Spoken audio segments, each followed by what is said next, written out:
And the sauce is going to help us build our base for our stew. Well, evidently the pot talking to you, so something's happening. To all our home cooks out there, welcome back to How to Foodie Nation. So today we're going to be showing you all about stew fish, also known as fried fish in tomato stew sauce. So let's get frying.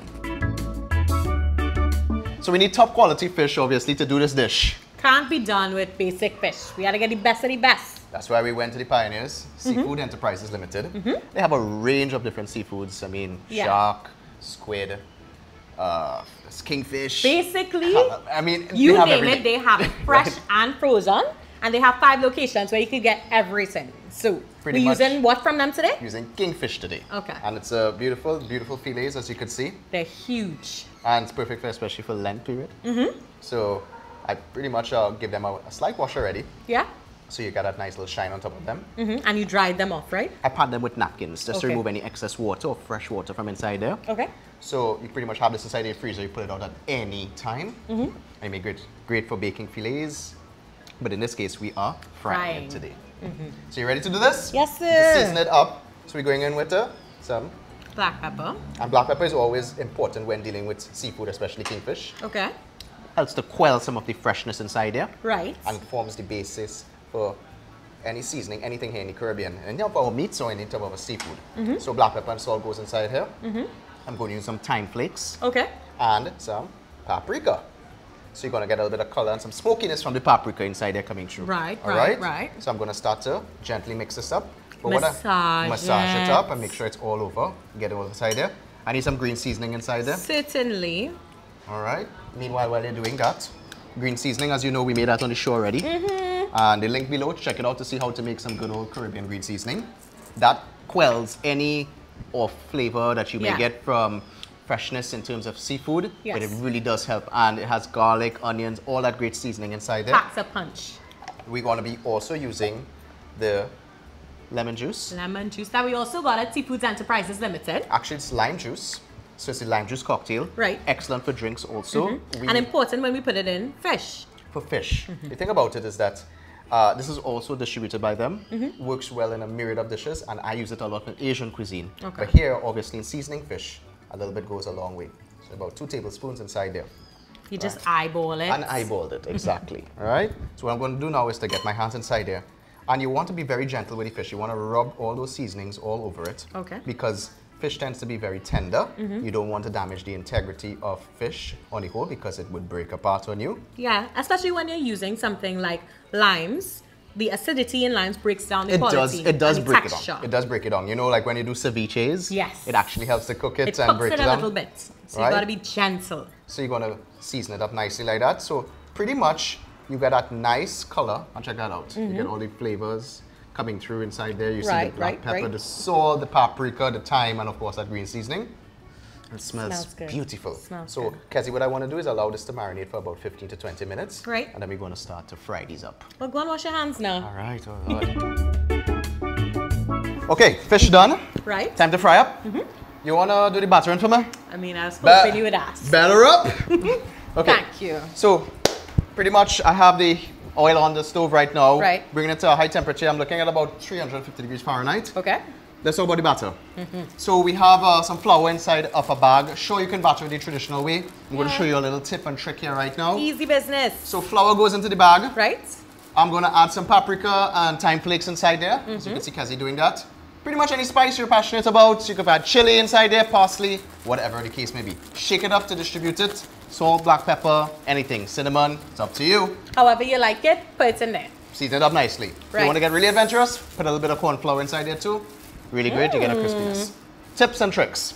Take your seasoned piece of fish. Okay, I can pick any piece I feel like. Any piece that you like. Right. You're going to take it in. Let's go for this boy. And you're going to put it into the bag. Ladies and gents, this is a very easy approach in terms of battering fish. As you can see, Kezzy puts it into the bag. And she's going to just put a lot of air inside of it. Okay, so we're going to hold at the top. She's going to turn it. Twist. And then she's going to shake it up. The beauty about this, clean hands, you get an even coat over the fish. Not such a mess, and you have to like bring out the blower when you finish. And you're not wasting flour for no reason. You use less flour, you know, and you get a nice coating. I think we're good over here. All right, so open it out. Okay. At this point, when we open it out, let me see. Let me dive inside there. Just now. We bring it close to you. Bring closer to me. Right. So I take my hand now, and at this point I just dust it out. Dust it. Lolly man passing by. Lolly man like he come for fish. Check that out. Beautiful. So beautifully. And then we're going to put it into the oil like this. Easy oh, peasy. Baby. Easy peasy. Easy peasy. At this point when you do that, you gently want to just make sure it doesn't stick to the bottom of the pan. And immediately it starts to develop a crust, as you can see. All right. So people, we want to let this go for about 4 minutes. Okay. Maybe 2 minutes on each side. Yeah. Allow it to develop that great crust and of course fry up until it's cooked. Okay, so let me continue battering.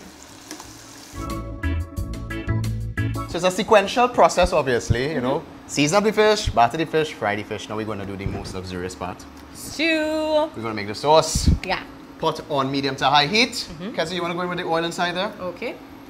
So you want to get that and swirl it around a little bit. Ensure that the surface area of the pan is coated beautifully with that. And then we're going to add a little bit of local flavor inside there. You know what that is? Salt butter. Salt butter. That's going to give you the yeah. But The true local flavor. But what? But you could leave it out if you don't want to use it. Well, yeah. But it really gives these good days a lot of flavor. people are health conscious. The thing about it is that when you're making this, I spoke to a lady, especially in the breakfast shed, and she was like, you need to put a little piece of salt butter inside there. Whole thing. Exactly. So, it's up to you guys. We're going with aromatics. We have ginger, garlic, pimento peppers, and... What's this boy in the corner here? Well, we have Spanish thyme. Guys, that's this green leaf that we see in our yard a lot. It's also known as podina. Yes. It's excellent Let me with hold on to fish. this It's thing. amazing. So I minced it up. I added inside there.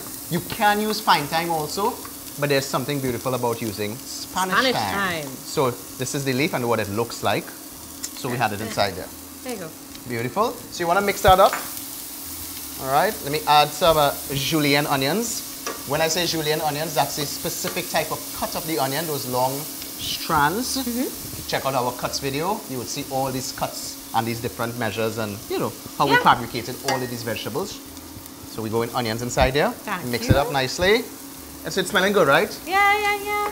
Beautiful stuff. Aromatics are doing their job. Ladies and gents, you want to let this go for about 2 minutes. Allow the garlic to be complex, the onions to get sweet, pimentos. This is how we get our local flavor going on inside there. Garlic, onion, ginger is beautiful with fish. Yes. You know what I mean? Getting excited. You getting excited? You just want to sweat through the onions for about 2 minutes. You don't want to cook them down too much. You still want them to have some integrity and crunch in the dish nevertheless. A little bit of bite going on. A little bit of bite. So Cassie, while that goes on there for a second there, let's talk about these canned tomatoes. Yes. What are these about? So we got these tomatoes as well from Seafood Enterprises. They're the La Promesa Italian peeled tomatoes. So they're making work easy for us. It's peeled already. They're in the can. They're the beautiful little clump, the round little clumps. Yeah. So they break apart very easily. Very easily. And they're actually in the tomato sauce also. So you're getting whole tomatoes and the sauce. And it makes it a brilliant pairing for this dish. And the sauce is going to help us build our base for our stew. Well, evidently the pot talking to you, so something's happening. That is that stew sauce. As you can see, ladies and gents, those nice big large tomatoes inside there, they break down. So you get those chunks going on in there, right? Now to reinforce that and to bring in a little bit of bold flavor inside there, we're going to add some ketchup. A little tang. Inside there. There we go.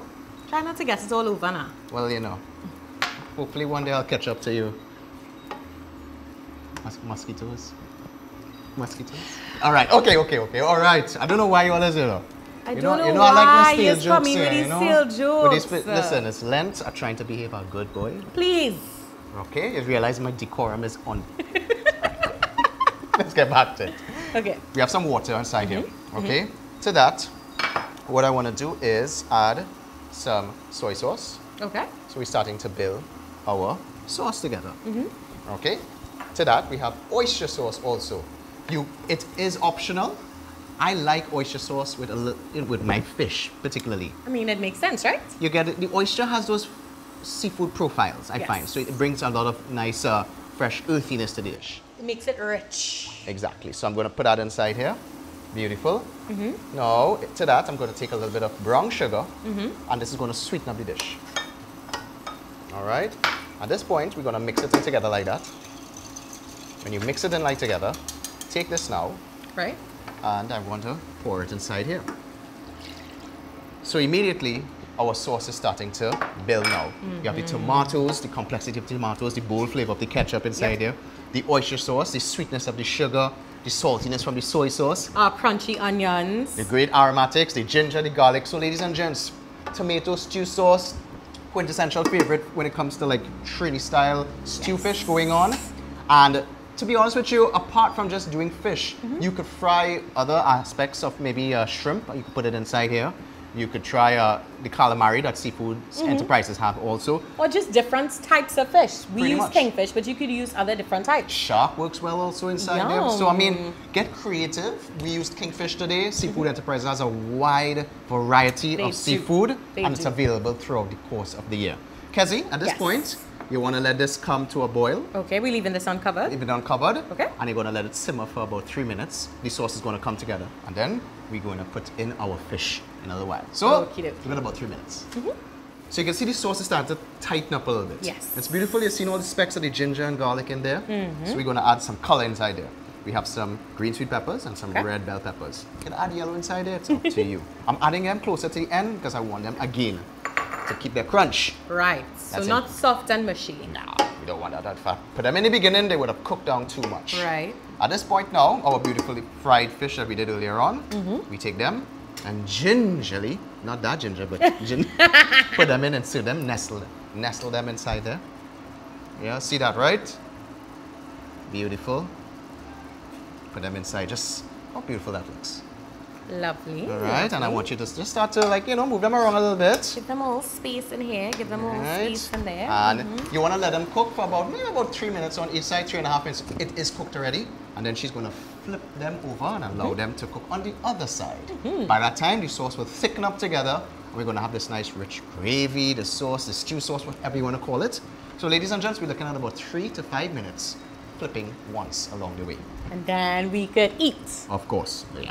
So you see how the peppers are looking, right? They still have their crunch on them. I see that you're basting it. That's very important. It's absorbed some of that great sauce inside it. It's thickened up nicely. A nice crust on the fish still. And that crust is important because that is what's going to love up the sauce and create those nice edges. And it smells amazing. Just going to add a little bit of salt on top just to finish it off. A little touch of black pepper. So you get some final seasoning. And then we go with our fresh chives or scallions. Always perfect at the end. That's it there, because take it off the heat. Yep. It is cooked already, pretty much, the fish is, so it's just more or less to let it love up with the sauce. And then we eat. Time to eat. You know what I love about our Caribbean food? Apart from it just tasting so good, it's definitely beautiful. According to you, visually arresting. Visually arresting. This is a star quality dish in my book.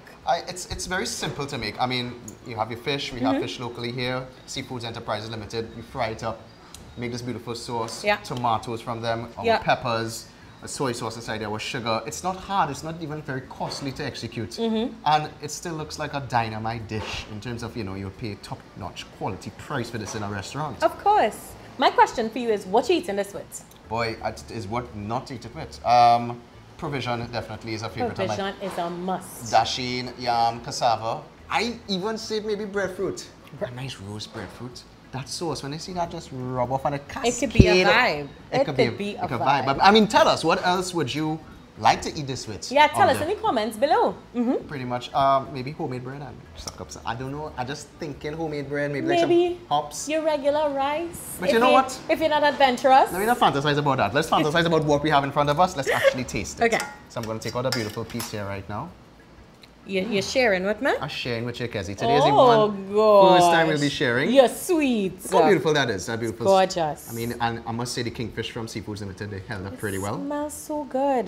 So, there Can you I? go. Yeah, go ahead. Thank you. So just take that out. Oh, look at that. So I'm still getting some nice crust in there. So you go in. Kezi, watch now. No lie. Flavor, one time. Off the bat, it's like pow, in your face. So guys, I did mention to you all that the oyster sauce is optional, but it really does bring something special I think so to the too. pot. I think so too. Don't omit it. Try the oyster sauce in it. Try it. If you can't have it. If you have a shell food allergy, don't do it. But if you don't, And please. the tomatoes from Seafoods Enterprise was really good too. Yeah. As you can see, they're still in chunks. They still stand up really well. And of course, we've seen all the rest of our veggies there. All them colors, like, guys, this is a winner. Good Friday. I'm impressed. A Good Friday meal. Good Friday meal. Try it for Good Friday. Good Friday is coming up. Coming up in a couple weeks. Definitely try it. Breadfruit, cassava, yam, Edos, dashin. You name it. You'll be a star on Good Friday. Trust me. And if you do try it, be sure to tell us. We love hearing from you guys. Yeah. For sure. So, I mean, tell us, is there anything else you guys want us to make? I know this was a heavily demanded dish. We are always listening. Don't worry. We're going to finish this. And don't forget to subscribe, share the video, like it, tell everybody about how to, and, you know, just interact with us. Yeah, and we'll see you next time. Bye-bye.